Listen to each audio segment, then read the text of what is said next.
nibaza ko ari n'ahacu nk'abafite ijwi rishobora kujya kure hanze muri iki cyumba kugira ubutumwa dutanga bwafasha abantu gukira no kugira ubuzima bwiza. Gusa ahubwo ikibazo nagize navuze ku nzoga gusa, sinzi niba arizo zihangayikishije cyane. Kambaye nk'urugero nko kuri Spini yarabyinnye ageze hagati n'abantu bahita basipininga. Abantu barimo babyina nta kibazo, in the middle igeze hagati umuntu abavanyemo akantu ko hejuru. Kandi bose natwe twabibonye bahagarika inzoga zitandukanye. Wenda njye icyo nibajije abantu bakora siporo kugira ngo bareka bikubwire kugukurikirana ntabwo byoroshye. You take a photo and you know how many calories you're going to take. I was wondering, urumva twe nk'abahanzi ntabwo dufite policy language. We communicate the last message. Inzoga siza abantu. That's very clear for me. I can define abatabaribo. I feel like we need a clear message on ours. And I just thought, I'm like, is there a Satan? Na bya biyoga bisi byuba mwabyumvise? Nagira ngo mbaha makuru. Bya biyoga muzasanga twarabiciye. Mwabyumvise?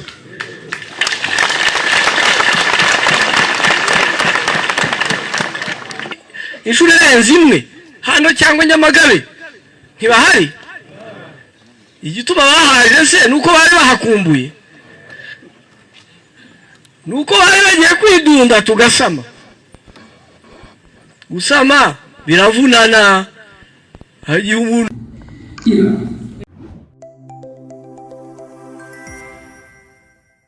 None tariki 4 z'ukwezi kwa munani 2026 mu karere ka Gasabo murenge wa Kacyiru mu nyubako ya hoteli Move Park Kigali niho hahuriye ibyamamare bitandukanye birimo abahanzi ndetse n'abashoramari bafite aho bahuriye n'uruganda rw'imyidagaduro hano mu Rwanda n'inzego za leta zitandukanye baganira ku bijyanye no kurwanya ikoreshwa ry'ibiyobyabwenge by'umwihariko mu rubyiruko. Ni ibiganiro byitabiriwe n'abahanzi batandukanye barimo Bushari, Butera Knowless, Israel Mbonyi, Neri Ngabo ndetse n'abandi bagiye batandukanye, ariko kandi bikaba byanitabiriwe n'abashoramari barimo Coach Gayeri, nyiri Kigali Universal ndetse akaba na nyiri kompanyi ishora imari mu muziki yitwa 155 EM, ariko kandi harimo abandi bashoramari batandukanye barimo na Bobo ariwe uhagarariye East African Promoter cyangwa se EAP, ariko kandi hakaba harimo n'abandi bagiye batandukanye. Saba gusa kandi ibiganiro byanahuje n'inzego za leta zitandukanye nk'urwego rw'igihugu rw'ubugenzacyaha ruhagarariwe na Dr. Murangira Bitse umuvugizi w'urwego rw'igihugu rw'ubugenzacyaha RIB, ariko kandi hakaba harimo na Minisitiri Dr. Utumatwishema Jean Abdallah, akaba yarahagarariye Minisiteri y'Urubyiruko n'Iterambere ry'Ubuhanzi, hakaba harimo kandi n'umuvugizi wa guverinoma y'u Rwanda Yolanda Amakro, Dr. Sabin Nsanzimana muri Minisiteri y'Ubuzima akaba Minisitiri w'Ubuzima, ariko kandi utibagiwe n'abandi batandukanye bazwi hano mu Rwanda mu myidagaduro barimo DJ Ila nk'umuvanzi w'imiziki, ariko kandi hakaba harimo n'abandi bahanzi bagiye batandukanye barimo Chibo, Zuba Ray, Davis D, Juno Kizigenza, Fermoni n'abandi bagiye batandukanye. Abo bose rero bakaba bahuriye muri ibi biganiro byabereye muri Move Park hoteli ibarizwa hariya mu karere ka Gasabo mu murenge wa Kacyiru. Abantu barimo babyina nta kibazo, in the middle igeze hagati umuntu abavanyemo akantu ko hejuru ari umukobwa. Abahungu bari aho bahita bagira vibes, abakobwa bamwegereye nabo babakuyemo. Ariko hari n'abantu badufotora tutiteguye, hari n'abantu baba bari aho batagiye no kubyina ngo barimo gufata moments. Ibindi byose ntibyabaye viral uretse iyo spinning time. Abandi abibonye navuga ariko aba nabo ni abacu, tuti ni abacu nyakubahwa. Ati se twageze hariya tuti, ati nta kibazo umushyitsi twamutumira akaba afite umuco yavanye iwabo nuko yakoze ntitubizi atari ko azwi nibaza ko ari n'ahacu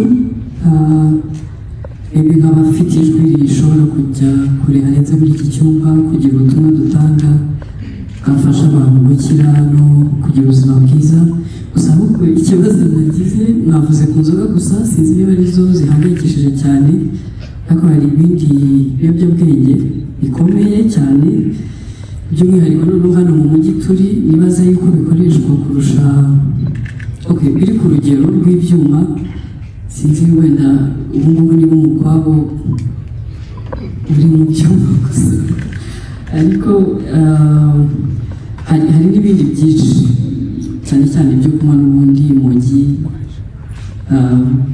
n'ibindi byinshi usanga bigeze no ku rugero rwo kwitera bishinge cyane cyane ari ikibazo mu bajene sinzi niba nka law enforcement ari icyo babikoraho kuko nibaza ko nabyo biri kwangiza urubyiruko cyane twagiye tubona ingamba zagiye zifatwa aho kera hari igihe ubujura bwigeze kugerwaho cyane ariko mu kanya nk'aho guhumbya mu buryo bwanyu dushobora kurara ubu ngubu nonaha dufunguye urabizi neza ko mu Rwanda umuntu atapfa kukwinjirana sinzi rero niba izo mbaraga n'ubundi muzifite hari aho muri kubitekerezaho ariko ibindi byo twese twabyumvishe yuko ari ikintu gihangayikishije kandi nibaza yuko nk'abahanzi ufite abantu batari bazima ufite audience itari nzima nawe ibyo ukora ntabwo byagenda kuko ntabwo waba ubikorera so nahacu twese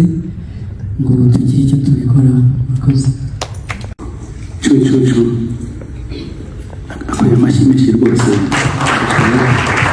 nakoze sister itese ntabwo nabonye amashyi ntabwo byatuma utera imbere mu buzima bwawe waba uri wese ariko ku muhanzi biba ikibazo cyane nkawe ufite kigali n'ubushi ufite abakozi basanzwe ukaba ufite n'abahanzi urabona ari ingero zose za society zitera muri business ukora cyangwa n'abandi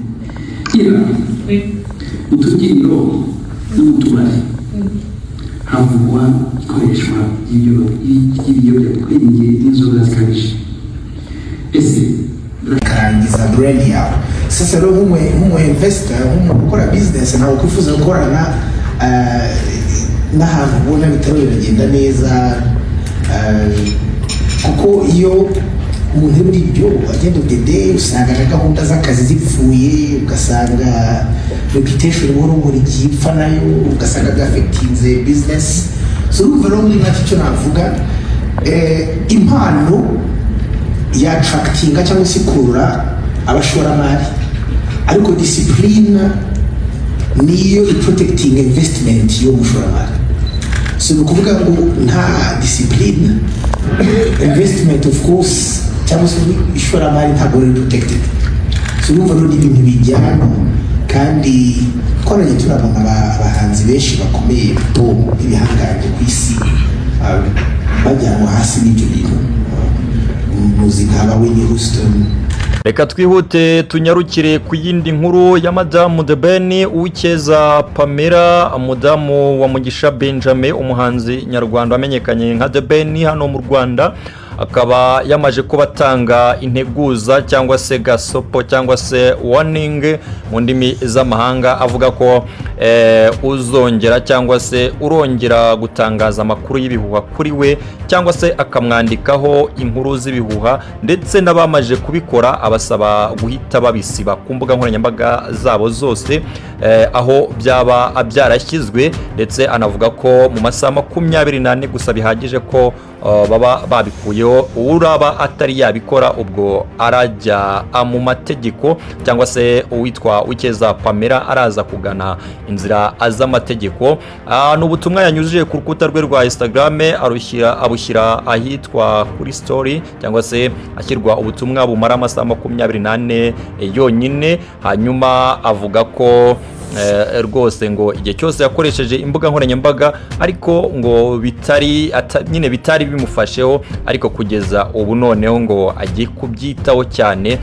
Abamuvuzeho rero inkuru z'ibihuha cyangwa se ibindi byose bishobora kuba bidafite aho bihuriye n'ukuri bagomba kugenda bakabisiba. Ibi bije nyuma y'uko n'ubundi hari hamaze iyi minsi havugwa amakuru y'ibihuha hirya no hino ku mbuga nkoranyambaga n'abakoresha imbuga nkoranyambaga zitandukanye, yaba kuri X yahoze yitwa Twitter ndetse no kuri Instagram, bakomeza kugenda bahwihwisa ko byaba bitameze neza mu rugo rwabo rwa The Ben ndetse na Pamela. Ibyo rero nkeka ko ubwo byamaje kuba bishyirwaho umucyo. Tunyarukire ku yindi nkuru nabonye nayo yatangiye kumenyekana hirya no hino mu masaha ya mu gitondo, aho umuhanzi Ishimwe Fiona wamenyekanye nka Fifiraya, akaba ari umuraperikazi hano mu Rwanda wimazemo hafi imyaka igera muri 3 cyangwa se 4, ishobora kuba inarenga. Uyu muhanzikazi rero akaba yamaje kuba yambikwa impeta n'umusore witwa Ndibyariye Benjamin OG, niko yita cyangwa se niko yitwa, ariko akaba azwi ku mazina ya Ben the MC.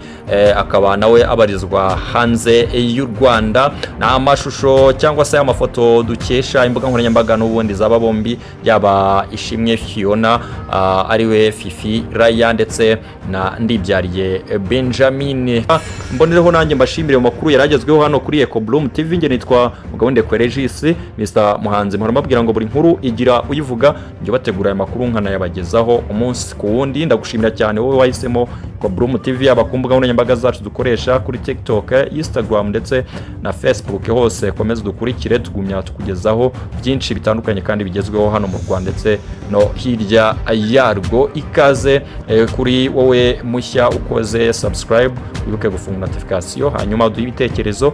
Ariko kandi hari amakuru ushaka kudusangiza, duhamagare kuri 078 51 125. Hanyuma kandi ayaba ibitekerezo nabyo turabyakira haba ku mbuga nkoranyambaga zacu zose ndetse no kuri iyo nimero kuri WhatsApp.